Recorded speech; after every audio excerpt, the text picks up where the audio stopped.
Good evening, visitors, and welcome to the Australian War Memorial's Last Post ceremony.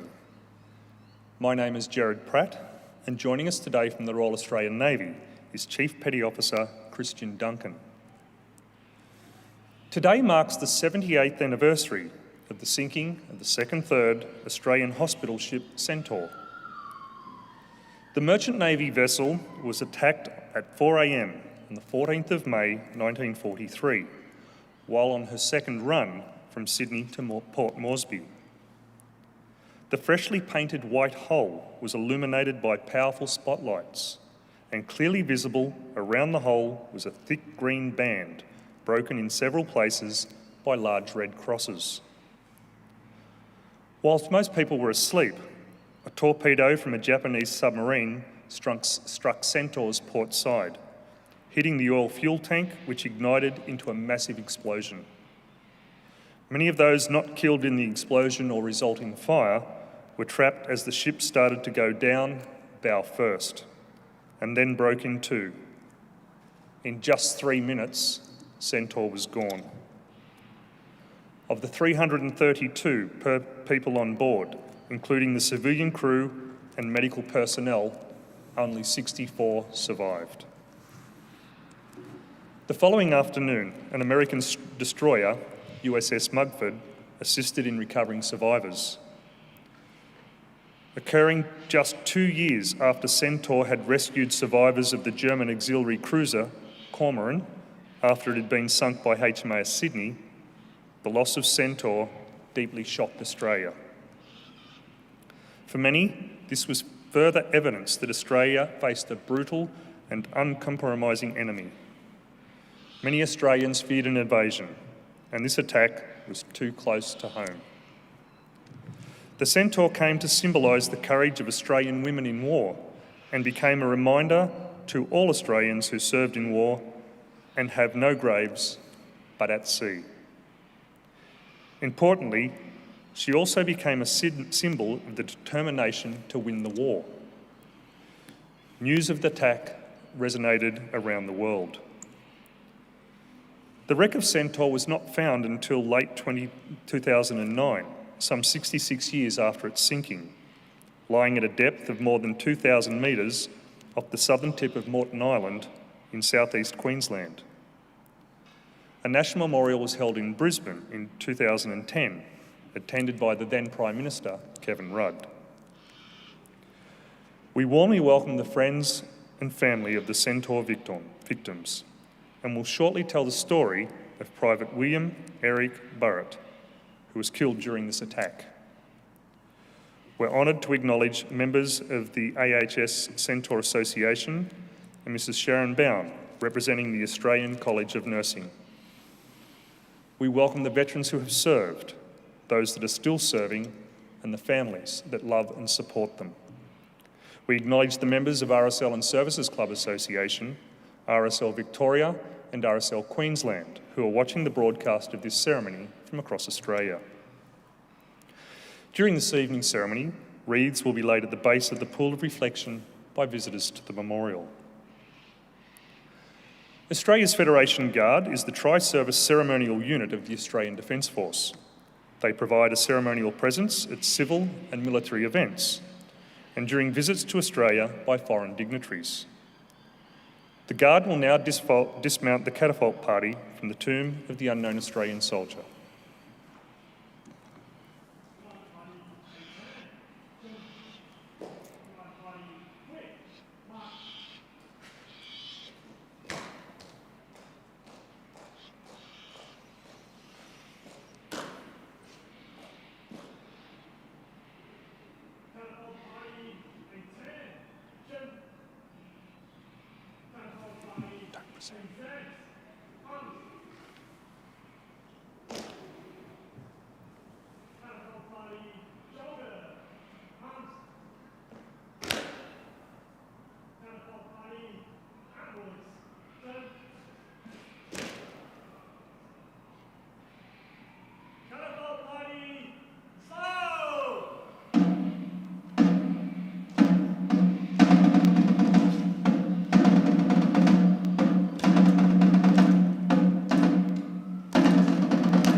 Ladies and gentlemen, if able, please stand and join in singing the national anthem. Catapult Party, attention! Catapult Party presents arms.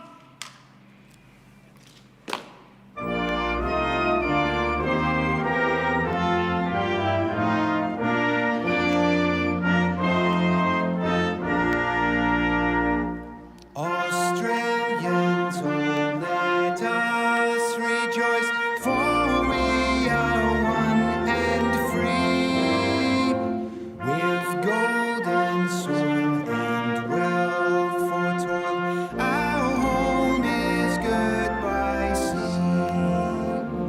Our land abounds in nature's gifts of beauty, rich and rare.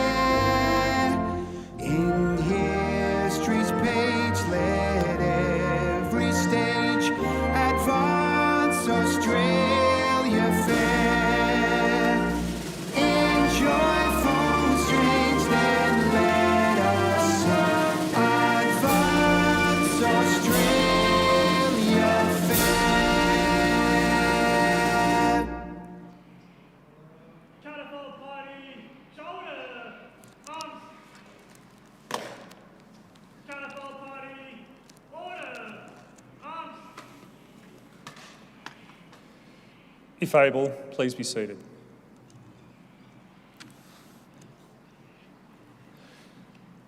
The Australian War Memorial was the vision of Charles Bean, Australia's First World War official historian. Bean landed with the Australian troops on Gallipoli and stayed with them at the front through until the end of the war. The idea of this national memorial and museum came to him at Pozières, France, in the depths of the bloody fighting of 1916. Bean's idea was that this would be a place where families and friends could mourn loved ones buried in faraway places. It would also be a place that could help all Australians understand what these men and women had endured and what they had done for us. Bean's vision, to which we remain true, is best expressed as inscribed in the entrance to the memorial's galleries. Here is their spirit, in the heart of the land they loved, and here we guard the record which they themselves made. Tonight, we will read the story behind just one of those on the Roll of Honour, which lists the names of more than 102,000 men and women who have given their lives for us in war and on operations for more than a century. But first, we present a lament, Flowers of the Forest. Wreaths or floral tributes will now be laid at the base of the pool of reflection.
Today, we remember and pay tribute to Private William Eric Burrett. William Burrett was born in Moree, New South Wales, on the 6th of June 1922, the son of Lancelot and Muriel Burrett. William's mother died when he was just 2 years old. His father later remarried, and he grew up in a large family. William went on to study accountancy and lived in Parramatta, where he worked as a stores clerk. He also served in the militia, parading part-time with the 21st Field Regiment. William Burrett enlisted in the 2nd Australian Imperial Force on the 23rd of September 1942, allotted to the Australian Army Medical Corps. He was marched out to join AHS Orangi, a Dutch registered vessel that had been completed in 1939. The Second World War was declared while Orangi was on her maiden voyage to Jakarta, and by the time she reached her destination, the Netherlands had been occupied by Nazi Germany. Orangi's captain was ordered to Sydney, where the ship was presented to Australian authorities and converted into a hospital ship. A few months later, Burrett was admitted to the ship's hospital with an ear infection. After treatment in late October, Burrett returned to duty on the Orangi. In March 1943, Burrett transferred to the hospital ship Centaur, a British registered ship with an Australian crew that has just been converted to a hospital ship and was headed for Port Moresby to collect injured Australian soldiers. With a crew of 75 merchant seamen and members of the 212th Field Ambulance Unit, Centaur was carrying medical staff from the Royal Australian Army, nurses from the Australian Army Nursing Service, and the Australian Army Service Corps ambulance drivers. In the early hours of the 14th of May 1943, the Centaur was northeast of Brisbane. The ship was well lit and clearly marked as a hospital ship, with red crosses and green lines painted on the hull, red crosses on the funnel and stern, and the Red Cross number that clearly identified her as a hospital ship. At approximately 4 a.m, Centaur was attacked by a Japanese submarine. The ship sank in less than 3 minutes. Of the 332 people on board, there were only 64 survivors. It was 13 hours before the survivors were rescued by the USS Mugford. Among the dead was Private William Burrett, who was 20 years old. The sinking of the Centaur was regarded as an atrocity. The Australian government delivered an official protest to Japan over the incident.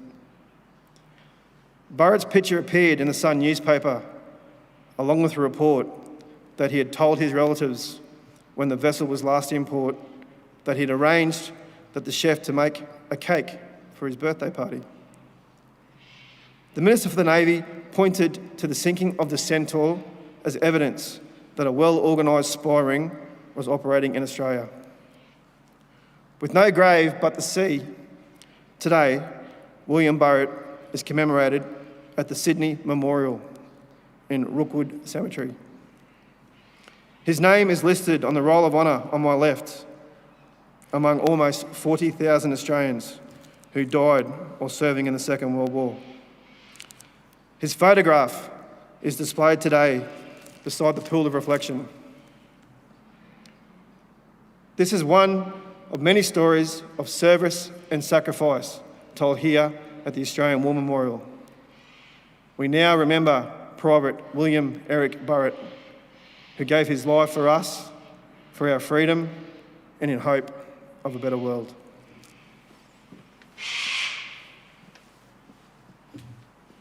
Catapult party, shoulder, arms. If able, please stand for the reading of the ode and the sounding of the last post. They shall grow not old, as we that are left grow old. Age shall not weary them, nor nor the years condemn. At the going down of the sun and in the morning, we will remember them. We will remember them. Catapult Party presents arms.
Catapult Party shoulder arms. Lest we forget. Lest we forget.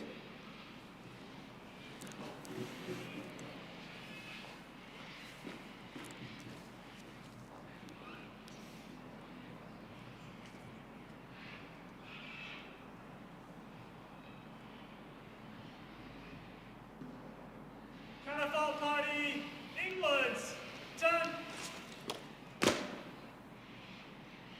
Catapult Party quick march.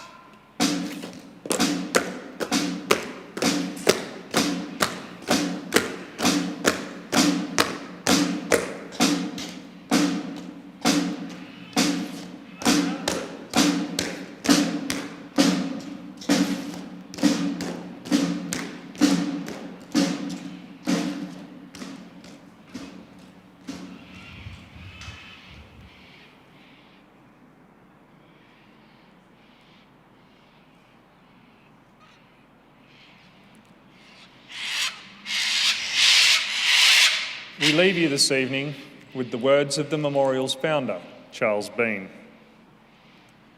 Many a man lying out there at Pozieres, or in the low scrub at Gallipoli, with his poor tired senses barely working through the fever of his brain, has thought in his last moments, well, it's over. But in Australia, they will be proud of this. Ladies and gentlemen, girls and boys, that concludes the last post ceremony. We thank you all for visiting the Australian War Memorial and wish you all a very good evening. Thank you.